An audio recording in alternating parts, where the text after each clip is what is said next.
All right, we are at point number 9, if I'm not mistaken. It's that one. Yes, point number 9 is where we are. You missed 1 to 8, which are, if we're at 9, the likelihood is that you missed 1 to 8. I wasn't listening. So we're talking about these key principles, key elements of learning Gemorah, things that are going to be really, really useful if we understand the mechanism now, and even start to identify some of the terminology. Then when it gets to the point you open up a Gemorah, you know some of the things you're looking for. Do you want a copy? So we're at point number 9, which is what we call a siyata. Where have you heard that word before? Siyata dishmaya is an expression that's used, right? At the top of a page, before you write, there are 2 customs about what you put at the top right-hand corner of the page. Some people put a base hey, which stands for Baruch Hashem, or Be'ezras Hashem, with Hashem's help, depending on how you, whatever. And the other version is people write base Samach Daled, which stands for B'siyata dishmaya, with Hashem's help. So that's... No, you can, absolutely you can. So now the word siyata, there's something else. So siyata means assistance, support, or help. Siyata dishmaya means I'm beginning this project of writing whatever it is that I'm going to write with Hashem's help. That's what it means. So the word siyata means support, right? It means a support. Now, when I make a claim, when I make an argument, good evening. When I make an argument in the Gemorah, and so it might be an halachic issue, it might be whatever. So sometimes the Gemorah will say, well, perhaps we can find some basis to support your claim. Right? You've made a comment, so perhaps we can find a verse or a Mishnah that will lend credibility to what you've said. Who said that? I was just going to ask by the teacher said that. By you mean the Mora? It doesn't really matter who it is. Whoever's in the context of the conversation will make a proposal. So one second. So let's say, for argument's sake, let's say that you've got a group who is analyzing something that occurred before their time. Okay, so let's say there was Rabbi X and Rabbi Y debating a particular halachic issue. We're now reading the Gemorah from the perspective of the next generation. Let's just say it's generation, make it easier. Of people, and they're saying, hang on a second, perhaps this particular source, a Mishnah or a verse, is supportive of one side of that argument. In other words, we're trying to analyze the argument. We're trying to determine who we should follow in practice. So in order to get there, one of the things that we might very well say is, can we bring a sayato? Can we illustrate that there's some support for one of those opinions from a classical source? Because if we can, that's obviously going to lend credibility to that particular source. And then it's quite likely that it will help us to determine what the practical halacha is. No. No. That's Mina Emili is a shaila. That's a question. I'm just asking. I'm just inquiring. No. That is a query. This is not a query. This is a sayata. Sayata means I'm making a statement. I'm not asking a question. I'm making a statement. I would assume that this teaching or this verse supports that particular opinion. And it's a Mora to Tana, not always, but it's like... No, doesn't have to be. It could be Amora to Amora as well. Often. No, in fact, I'm sorry, it would be Amora to Amora. It would not be Amora to Tana. So it's not like we following the opinion of someone in the Mishnah and... No, again, we've got 2 opinions, 2 Amoraim, 2 opinions in the Gemorah. One is saying black and one is saying white. One is saying kosher, one is saying treif, whatever the case is. We now have the next tier of sages analyzing this debate and trying to clarify, so who should we follow in practice? So they'll say, as part of that analysis, they'll say, let's determine, so look at the words, Leima, let us say, Messiah le, that this principle, or this verse, or this Mishnah supports so-and-so. He's trying so hard to get a question in. He's trying so hard to get a question in. Right, for the time being, right? Let's say for dot. It doesn't have to be for the time being. Why does it have to be for the time being? Just Leima Messiah, we would like to be able to establish that the halacha is this way because this supports that person, unless you can prove otherwise. It doesn't have to be for the time being. We're trying to lend credibility to a particular opinion. How's it different to kasha? Okay, so kasha comes to the perspective of saying, I don't know that your opinion is correct. And the reason I don't know your opinion is correct is because I have a source that goes contrary to your opinion. Over here, what we're saying is, and I get where your questions come from, so I'll get there in a second. Here we're saying, let us bring a support from a source to somebody's opinion. So let's unpack this for a second. Let's unpack this for a second, because it's quite a subtle difference. I could see it's not so subtle, but there is a subtlety within this difference. No, I'm saying there's a subtlety within the difference. In other words, One's challenging, right? And the correct. other one is One is coming from a perspective of I'm challenging your opinion. The other is coming from the perspective of I'm trying to consolidate your opinion. But I can see why there appears to be a kasha element to this. But the one comes before the other. One second. I can see why there could appear to be a kasha element to this. So let's say we've got Rabbi. We're just going to make up names over here, okay? We've got Rabbi Yossi, let's just say, and we've got Rabbi Nachman. Okay, just I'm not suggesting necessarily that they live in the same time frame, whatever. I'm just using random names. Rabbi Yossi says that cheesecake is only kosher on the first day of Shavuos, but not on the second day of Shavuos. Okay, it's a completely nonsensical whatever. And Rabbi Nachman says, no, the truth is cheesecake is kosher throughout the whole of Shavuos. Okay, ridiculous example, but I'm just using it to illustrate the point. If I have a kasha, then my kasha is going to sound like this. Rabbi Yossi, how could you suggest that cheesecake is only kosher on the first day of Shavuos when we have a verse, and the verse says, thou shalt eat cheesecake throughout the whole day of Shavuos? All right? Okay, that would be a kasha. A siyata would mean, Rabbi Nachman, you said that we could eat, that it's kosher, or it's appropriate to eat cheesecake the whole of Shavuos, both days of Shavuos. Perhaps what supports that is the verse that says, okay, so why is there subtlety over here? Because it sounds like if I'm bringing a verse to support somebody else, it sounds like that's an attack on the other opinion. That's what sounds like a kasha.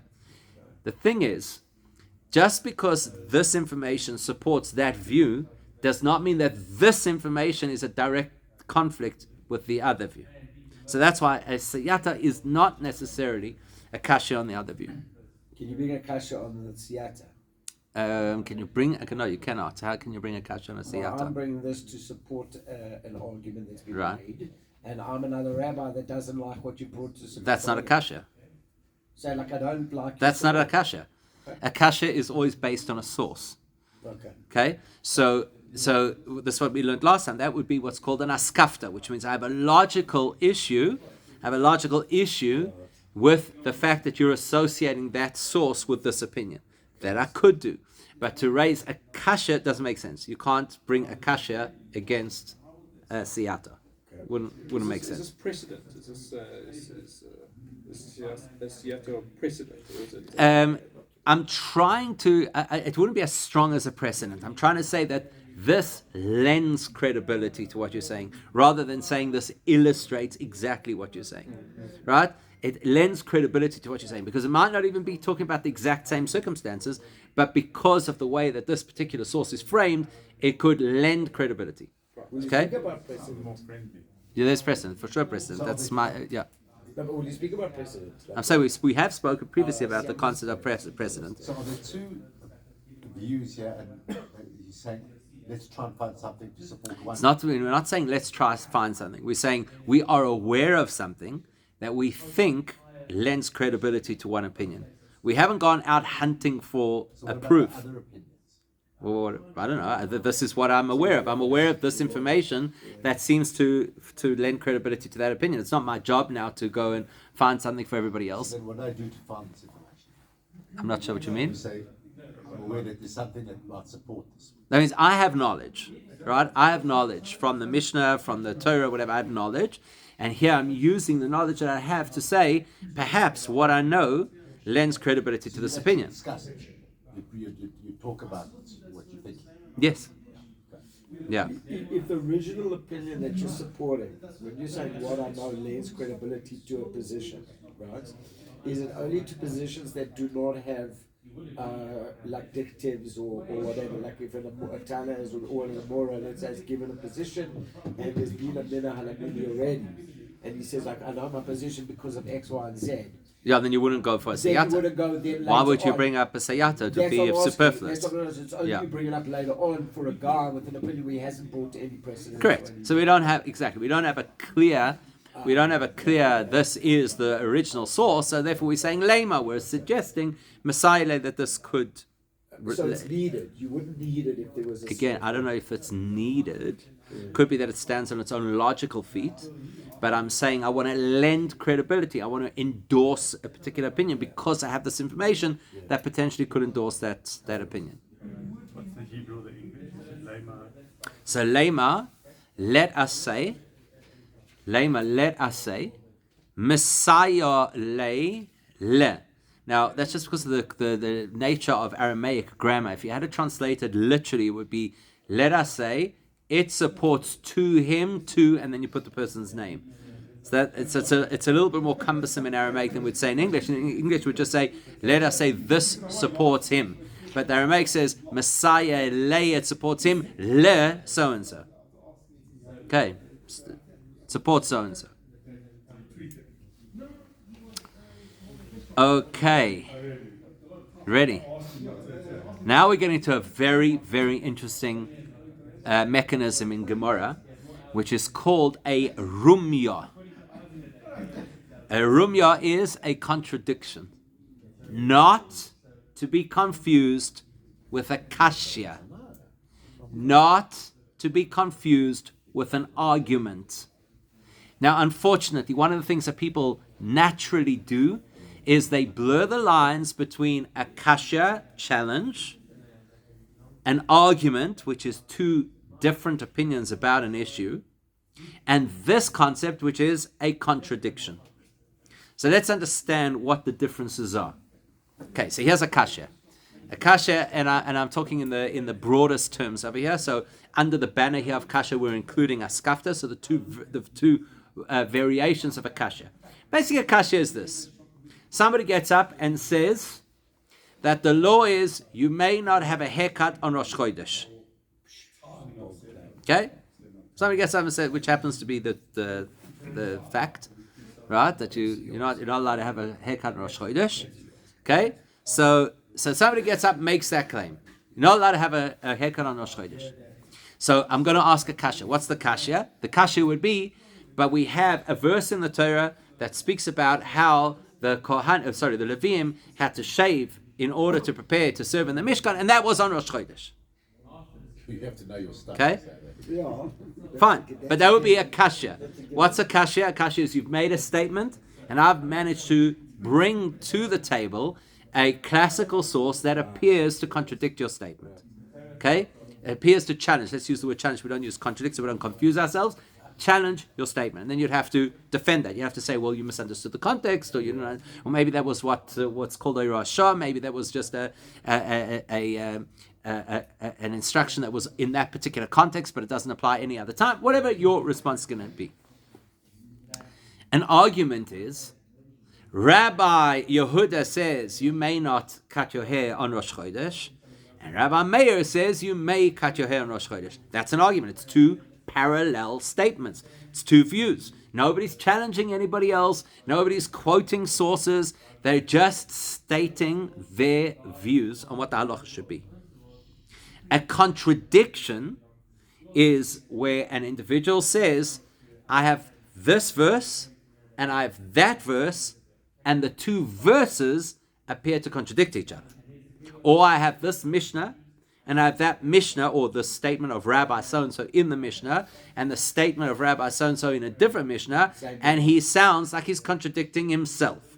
So in other words, the nature of a contradiction is I'm discovering information from the same source in different places that sounds as if it contradicts itself. So here's an example, right? The Gemorah tells us, famous Gemorah, because that's what we always say, right? Okay, it says the Gemorah in Sanhedrin, and the Gemorah says that there are two verses about how Moshiach will come. One verse says that Moshiach will come flying on a cloud, And the other verse says the Mashiach will come riding on a donkey. Now, it cannot be both. Either he's coming on a cloud or a donkey. So the Gemara says, Rami. We bring a contradiction. Two verses. That means they have equal authority because they're both verses in Tanakh. Both describing the same event. So it can only be one way or the other. So there's a contradiction. One is saying the event is going to be this supernatural swooping out of the heavens, Mashiach on a cloud. And the other one is saying that Mashiach is going to appear on a donkey. So that is a Rami. That is where I raise a contradiction and then correct. So once I raise the contradiction, the goal of the Gemara is to show me that was apparently a contradiction, but in effect it's not a contradiction. So usually when we have a rumya, when we have a contradiction, you have to anticipate that the Gemara is looking to resolve this and to illustrate why it's not a contradiction. That's what you have to anticipate. Again, if somebody raises a kashya, it could be that they're looking to actually discredit that opinion and they want to scratch that opinion from halachic practice. But if I'm quoting a contradiction, what I really want to achieve is harmony. I want to illustrate that there isn't the contradiction I believed there was. So, in this particular context, the Gemara will answer, Zochu, if the Jewish people merit, then Moshiach will come in a supernatural way, floating on a cloud. Loi Zochu, if they don't merit, then he'll come humbly riding on a donkey. So in other words, both are valid, it depends on circumstance. So you thought there was an outright contradiction because you didn't have enough information. Now that you have enough information, you realize there is no contradiction over here. We're talking about two different scenarios.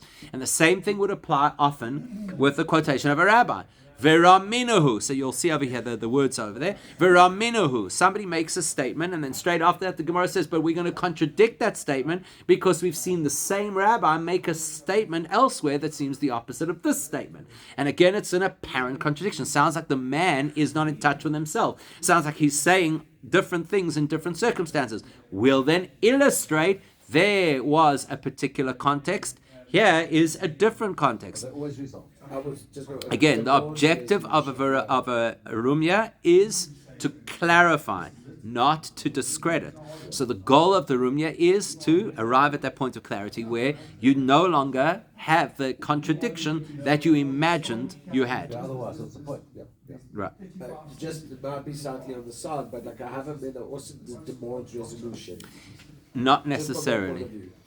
Like you would have thought, you would have thought like, by resolution I mean, but you can't think that because of resolution. Okay, so the problem with saying that is that Havamina is present in different ways. Yeah. So not every Havamina. What's that? We don't have a. No, because it's not a methodology. Havamina is not a methodology. We touched on it last time. We said we actually did touch on it. We said a Havamina is hypothesis. Right, Havamina is hypothesis, not a methodology. It's a state of the logical development of a concept, but it's not a methodology you use in Gemorah. Whereas a rumya is a methodology. I'm presenting two things of equal stature. So, verse against verse, Mishnah against Mishnah, Rabbi against himself. So any of those are equal footing. Two elements that are coming in contradiction with each other. There's a methodology. I'm raising this because you, at some later point, might become aware of the other information, and then you'll have this big issue. Oh my gosh, it's contradictory. So let's just address it now. Now that we've got the issue on the table, let's now address what might appear to be a contradiction, so this does not become an issue later on. Okay, and as you can see over here. There are three typical ways that we refer to it. The first one is Rami lay. So a rabbi says, I am quoting two sources that appear to contradict each other. So that's how the Gemara will report it in the third person. It'll say, Rabbi so-and-so, Rami, he brought the contradiction or the apparent contradiction between two verses or between two Mishnahs or between two statements from the same rabbi. Or alternatively, the Gemara will quote the Mishnah or quote the statement, and then the Gemara will ask, Veraminuhu, the students in the room raised a contradiction based on another source. Over Raminahi, there was an individual who raised this apparent contradiction. So, what you see, by the way, the direct translation, the way of the word Rami is effectively to apply something.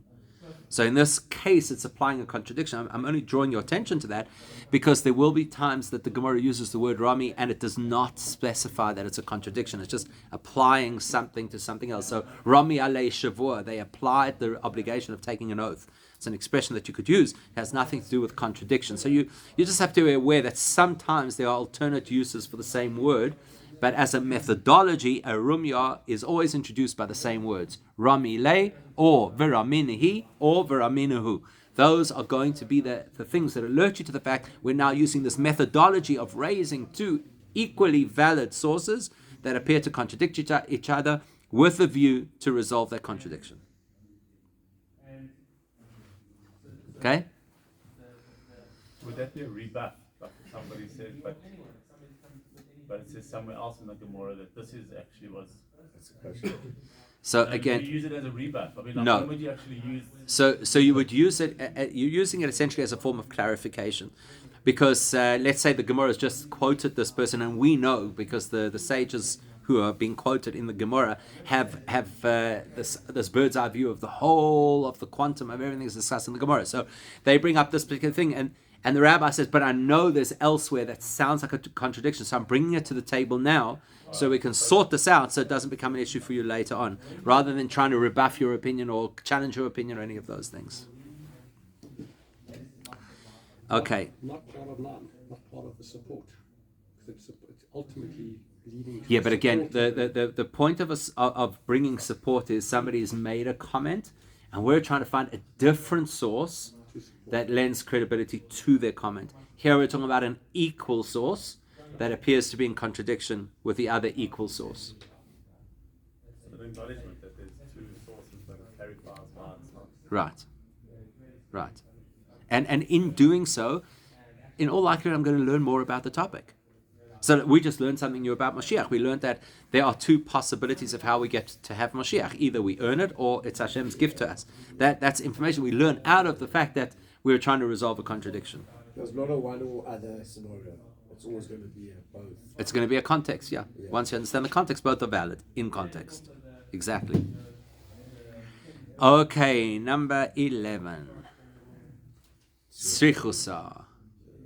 Okay. So if you're familiar with Hebrew, you might know the word tzarich, need, right? Srichusa, something that is a necessity in the development of this idea, or in this conversation. I'll explain to you what I mean by this. By way of introduction, you might remember that a few weeks ago we said one of the things you should know about Gemorah is there's no superfluous information in the Gemorah. So if the Gemorah sounds like it's telling us the same thing more than once, just in different ways, there's got to be a reason for that. There's got to be a reason for that. And that reason is going to be what we call that tzrichusa. There was a necessity to share a mighty similar scenario, halacha, what argument, and I've got to obviously work out what that necessity was. In Torah as well, or just because In Mishnah and Gemara. the Torah repeats it out of necessity as well, obviously. Tzrichusa is specifically in Mishnah and Gemara. Why does Okay. this concept exist then if you know that it's never superfluous? Okay, so here I'll tell you exactly why it applies. But before we do that, you have to first know the word that very often, not always, very often, the word that introduces or alerts you to the fact that there's a tzrichusa coming, I say very often because it's not always the case, is the word pshita. Okay? So in Hebrew, what does pashut mean? Obvious. What does pashut mean? Simple. It's obvious. Okay? Pshita. Pshita means this appears to be obvious. Now when you see that word pshita, Pshat. you assume that the Gemara is giving us useful information here and telling us this is very simple. Okay? So it will usually, not in all cases, but it will very often start with the word pshita, which deserves a question mark. Pshita! This is self-evident. Why did you have to tell me something which is self-evident? Does Rashi use it or no? I'm saying the Gemara. The Gemara uses the word pshita. No, but does Rashi use it just as a question? Well, Because Why? Rashi's the simple understanding and like it's... Yes, I know, but but Rashi would be simplifying. This is raising a question. It's doing the opposite of simplifying. Okay? So Pshita, with a big question mark, is the Gemara saying, why did you tell me that? It is self-evident. However, there is another way in which Pshita could be used, and that is as a statement, a soft statement, where I could say, for example, Pshita X and Y, I understand it's obvious that this law is the law in that case. My question is about something else. So, for example, let's try and use practical examples. Let's say that a person comes to the rabbi and says, listen, Pshita, I know for sure you're not permitted to cook on Shabbos. I know that. My question is, am I allowed to take something out of the freezer and put it next to the cholent pot so it can thaw out? So Pshita, it's obvious to me that you're not allowed to cook on Shabbos. My question is, it's not technically cooking. Is that still a problem? So that would be the other method that you can use Pshita for. It's not the most common. The more common is Pshita. That's obvious. Why did you have to tell me? Okay, let's use an example. Can you do that? Can you do what? For, This is not our halacha class. So, So, cold water. so let's use a practical example. Let's say that there are two scenarios that seem pretty similar, and then the Mishnah or the Gemorah tells me what the law is in each of those scenarios. So let's say that there's a scenario that one of the principles in halacha is that if a person is in touch with something that is impure, they become impure. We all know that, right? So halachically, if you're in touch with something which is impure, you become impure. Okay.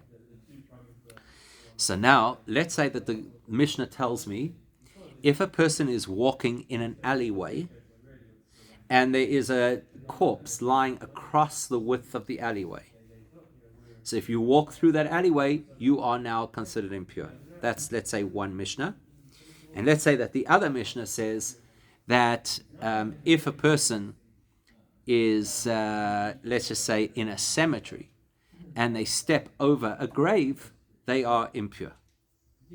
So now you're going to tell me, Pshita, surely one of those two scenarios is obvious, because they're both telling me the same thing, that if effectively you step over a dead body, you are impure. Why did you have to give me both scenarios? Why do you have to tell me about the corpse in the alleyway? And why do you have to tell me also about the grave? Surely I could extrapolate the one from the other. So that would be a question called Pshita, to which the Gemara will have to say, Tzricha. It needed to tell me this case. And it's going to have to tell me a tzricha for both sides of the argument. So the tzricha we're now using, I'm just making up. So we'd say like this. Tzricha, I need to be told the case of stepping over a grave, because you might think that the slab on top of the grave blocks the impurity, and maybe it's actually okay to step over a grave. I don't know. The Torah tells me I'm not allowed to come into contact, or what we call make an ohel, to make some kind of a covering over a dead body, but it didn't necessarily say a grave. So tzricha, I had to be told that a grave is also impure, because I might not have known that. And tzricha, I also need to know the case of the corpse lying in the alleyway, because you might have thought that there's a way to squeeze around it, because we never said step over, we said you just walk down the alleyway. You might have thought there's a way to squeeze around it, so you need to know the halacha, which is that if there isn't space on either side of the corpse, we naturally assume that you've stepped over it, and you're considered to be impure. So there you can see tzrichusa, you can see why it was necessary to have what originally we thought was extra information. There's no extra information. Every bit of information is giving me valuable insight into areas of Jewish law that I could not just, even though I thought I could, just extrapolate out of somewhere else. And that's where Havamina comes in. Tzricha, because you might have had Havamina. Correct. Correct. Tzricha, exactly. So this has to be told to me, because I might have thought, Havamina, the Gemara may not use those words, but I might have thought otherwise, and that would have been incorrect. What were you going to say? Pshita before. In most cases, not always. Does that make sense? Not always. Not always a pshita before. Sometimes the Gemara will just be kind of analyzing a Mishnah and will say, you see that the Mishnah has listed 2 or 3 sometimes different ideas where the halacha is pretty much the same, and the Gemara will then say, Utsricha, just jump straight into that. Utsricha, and I needed to know this because I wouldn't have known this information from that case, and I wouldn't have known that information from this case, and so it's, play on words. Pshita is why is it needed? Checher is because it's Right. needed. Why is it needed? Because you would have thought. So, correct. So what you must anticipate always is that the tzricha is going to clarify information you might not have thought of. Right. What's the English of it? A necessity. Utzricha, it is necessary. The word utzricha, it is necessary. By the way, I put utzricha, but sometimes it just says tzricha without the vav at the beginning. Depends on the grammatical context of where exactly it's going to be. And by the way, just to add, whatever, when they're asking why is it needed, they're not actually asking why is it needed because everybody knows everything. They're doing it as an opportunity to add value to the. Correct. To the, They're illustrating to you who it's may not a have. real question that they don't know. I'm saying it's adding value to you who may not have the information that they have. Right, exactly. Okay, we have finally arrived at the issue that a lot of people have brought up more than once over the course of the previous 11 methodologies of Gemorah, and that is precedent. Right, you've asked the question, what about precedent? So precedent will appear in the Gemorah either in the Hebrew, what we call a maaseh, or in the Aramaic, what we'll call an uvda. Okay? Now, if you had to forget about the Gemorah for 1 second and just take the word maaseh, how do you translate the word maaseh? Story, right? Story is a maaseh. How else do you translate the word maaseh? I wouldn't think about it as a present. Okay, so maaseh is a story. What's the other word? That's the other translation of the word maaseh? An action. Is it? An action. An action. Maaseh. So we're talking about maaseh, dibur, machshava. Action, speech, and thought. Maaseh, dibur, machshava. And uvda is the direct Aramaic translation of the word maaseh, which means an action. That's not a voda. That's not. No. And in modern Hebrew, they've adopted this word, and they will say, in modern Hebrew, they'll say uvda, meaning fact. There's a television program in Israel called Uvda. Okay, but there you go. So uvda, fact. What does it mean? Precedent. The precedent has been set and accepted. Is it a legal thing in the courts? Very much so. Is it? Or you say the word In or the court, concept? yeah, in the courts, like in the Oh, I have no Israeli idea. court. I have no idea if they use the word in the But it's legal, yeah. Right. Yeah. Okay? So what is the point? The point is this.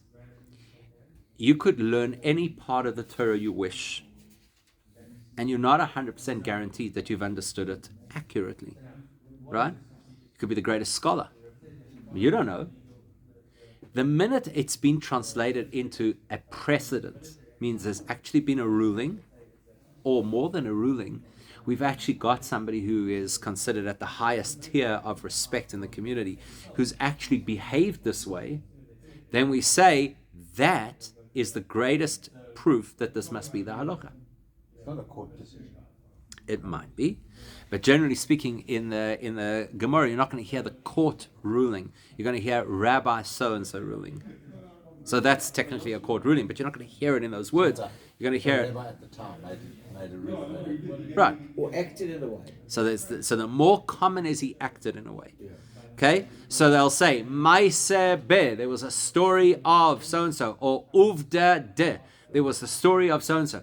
And once the Gemara is doing that, it's really valuable for us to know this. Once the Gemara is telling us a story about an individual, when we've been having a theoretical legal conversation, then you must know that we're quoting the story because this shows you this is how it's actually done. Right. Like, you can't debate this further. If Rabban Gamliel behaved this way and none of the other rabbis at the time had anything to say about it, then obviously this is the way that you should do it. Where do we have a story? Come, you should know this. One of the most well-known illustrations at this point. Hilo and Shammai. Stand on the leg. Right? Yeah, that's not a halacha. Okay. The very first Mishnah that exists, the very first Mishnah that exists, the first tractate is Brochus. The first Mishnah in Brochus is, what is the time frame for saying the Shema at night? What's the earliest time? Exactly, so you would know this, right? So what's the earliest time to say the Shema at night? What's the latest time to say the Shema at night? When it comes to the latest time to say the Shema at night, so there is a debate between Rabban Gamliel and the sages. The sages say till midnight. Rabban Gamliel says until dawn. Then the Mishnah says, the first Mishnah ever, Maise, there was a story that Rabban Gamliel's sons came from a Beis HaMishteh. They came from a celebration, right? They came from a celebration. And they said they haven't yet read the Shema. And Rabban Gamliel told them, if it's not yet dawn, you could say the Shema. And that's the answer. So there you have it. Can we go back and do There it? you have it. There's an example straight away in the very first Mishnah where the Mishnah quotes precedent. Talk about precedent. Precedent. Precedent. Exactly. There it's amazing that the Gemara actually the Mishnah actually starts with such a thing, where it quotes Rabban Gamliel in a real life scenario with his children coming and asking the question that's being debated in the Mishnah. What's fascinating about it? This must be on the cover of every Gemara. Wow. What's fascinating about that story? There was no Rabban Gamliel is a singular view, and the sages are the majority view. How do we normally rule halachically? With majority. Acharei Rabbim Lahatos, it's a verse in the Torah that says you have to follow majority when it comes to halacha. And this one, This is a landmark case. First Mishnah, Rabban Gamliel, who's an individual, makes a statement. That becomes how we do it in practice. So go into the Gemara that follows, and the Gemara tells you, why did the Chachamim say that you should only say Shema until midnight? So that you don't overshoot the mark because you think, I've still got time. In other words, they agreed with Rabban Gamliel in practice that you're allowed to say Shema as long as it's still nighttime, meaning before dawn. But what they suggested is, let's rule that you have to say the Shema by midnight. That will keep that will keep you from doing a sin. It's a great illustration because it shows you so many of the mechanics of how Talmud works, right? I say Talmud because it's the Mishnah, not the Gemara. But there's so many mechanics over here. First of all, Maaseh, that you follow precedent, you follow the actual story that happened, even despite the fact that it was a singular voice against the majority. Why? Because you have to have context. The context was the majority were not ruling that you may not say Shema till dawn. They were advising that you should believe the cutoff to be midnight. Does Deraisa the Rabbanan come into it? No, this is all Deraisa. Okay, you could say Gzeira Derabanan. That you could say Gzeira Derabanan, but you can't say it's Rabbanan Halacha Rabbanan. Not necessarily. This is the reading. Oh, if you brought, maybe not.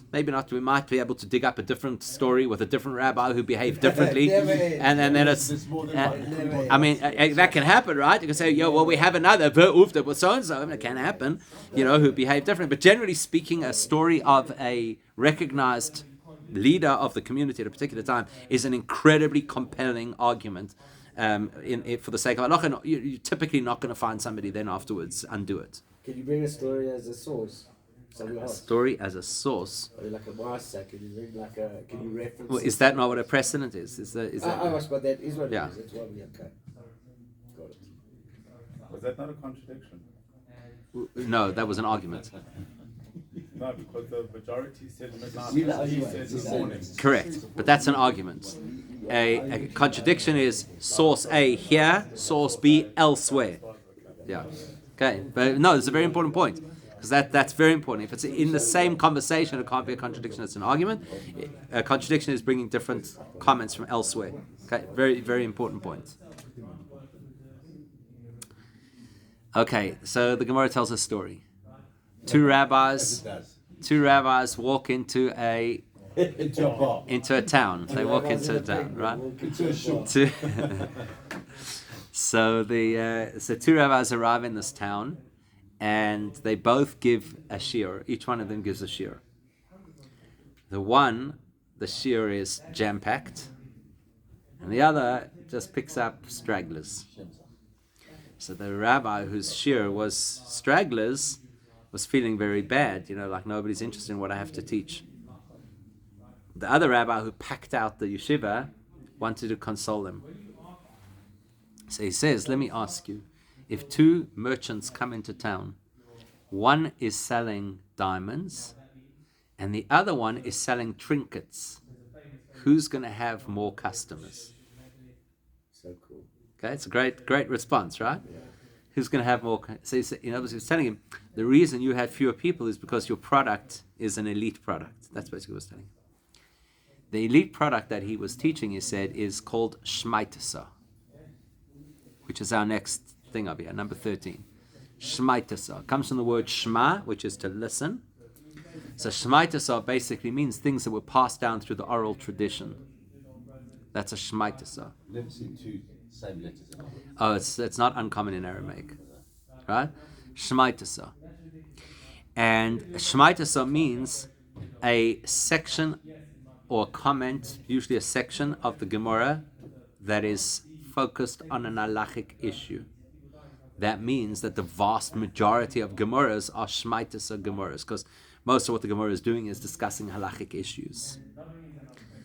So here's an interesting example. The Gemorah tells us exactly, as do you say, as opposed? Yeah. Yes, exactly. It's exactly the point, right? It's exactly the point which I'm going to get to in a second. So the Gemorah, for example, tells a story about King David, and well, not a story. It actually quotes a verse. There's a verse that describes King David that Hashem imoy, that Hashem was with him. So the Gemorah asks, what does it mean that Hashem was with him? So the Gemorah answers, it means that the halacha was always decided in his favor. Okay. You know, he had that astuteness that whenever he ruled halachically, everybody agreed, that makes sense, and that's what the halacha should be. So the Gemorah, it describes that ability to discern the correct halachic decision. It calls it that it's somebody who gets to have shmaitasa aliba de hilchasa. They're able to have the conversation around an halachic tradition in a way that is decided as hilchasa, the actual halacha. So that's this expression, that's this word shmaitasa. The vast majority of Gemorah is shmaitasa. The vast majority of Gemorah is halachic issues. There is a smaller portion of Gemorah that is called Agadata. You know, like the Haggadah, Pesach? Haggadah in Hebrew equates to Agadata in Aramaic. What's Agadata? The non-halachic parts of the Gemorah. The non-halachic parts could be descriptions of historical events. It could be analysis of the meanings of verses in the Torah that are not halachic verses. It could be allegorical discussions, sometimes even touching mystical issues. It could be storytelling. So when the two rabbis arrive in the city, the one who draws the big crowd is teaching Agadata. Everybody wants to come hear a good story and inspiring vort. The other rabbi was teaching Shmaitza, was teaching intricate halachic issues. Who do you think is going to draw the crowd? Nothing's changed in 2,000 years of Jewish history.